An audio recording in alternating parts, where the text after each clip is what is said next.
imos ir en directo porque hai uns veciños aí en Pontevedra que están moi disgustados, Fátima, porque protestan polo estado que hai aí en Campañón de Tatopas dun lavadoiro que está pois nunhas condicións que non pode ser, compañeira.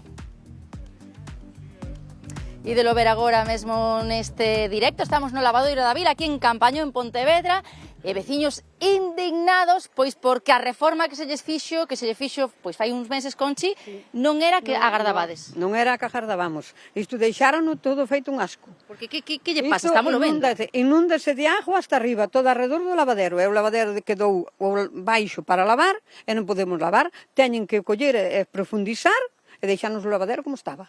Aparte, os sumidoiros, non? Como os sumidoiros que por aí non bota agua ninguna. E a pista, que cando chove, a agua ven toda para aquí, que non lle deixaron desagüe para o río. E toda a maleza sin cortar. Está todo feito unha asquerosidade. Non, falamos agora aquí con Teresa, porque Teresa, parece que non, pero o lavadoiro usabádelo, ainda non hai moito. Subámoslo de pé, que non subamos así de agachadas. A que aquí non se lava. Pero que facíades nel? Ainda... Se lavan a roupa, mantas e alfombras, todo, bueno, cando se podían outras cousas, bueno, así a roupa de todo.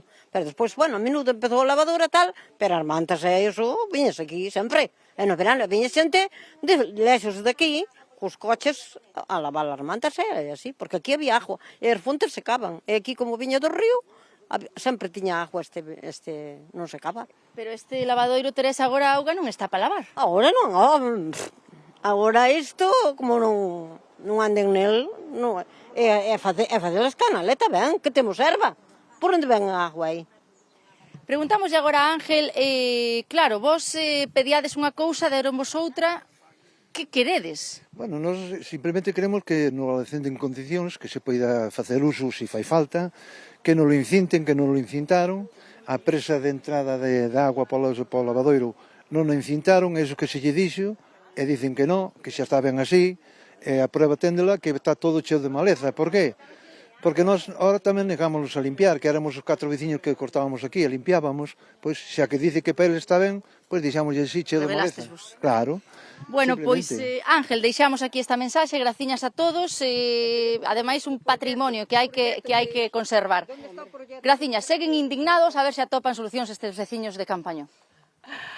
Pois están disgustados, Fátima, que queimase, non, María, e todos ao redor do lavadoiro. Pois a ver, é que, en fin, estaba dicindo a compañera aí ao rematar, cantas veces falamos do valor cultural que teñen estes lugares, non? Moito valor. Se os lavadoiros falaran o que podrían contar. Para a xente ten moito interés, porque é parte da nosa vida, da nosa cultura, da nosa esencia.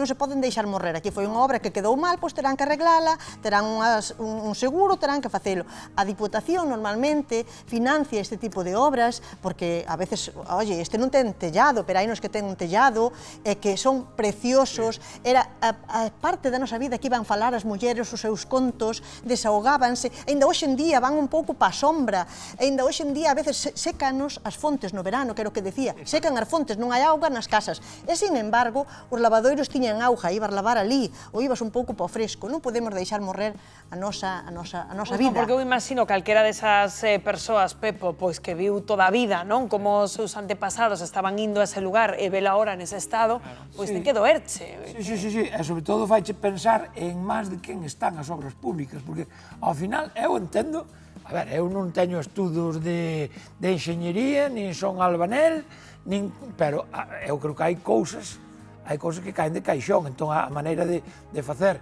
pois as saídas para os sumidoiros e as entradas de auga e todo isto, pois a xente que se dedica profesionalmente a esas cousas debería facelas sen ningún tipo de problema e desgraciadamente estamos vendo que hai moitos casos de reformas que deixan as cousas inservibles. Sí, estamos vendo moitos casos de cousas, como ben dis, Pepo, de caixón, pero que logo a realidade pois non é a que debería ser. De feito, para mostro que está sucedendo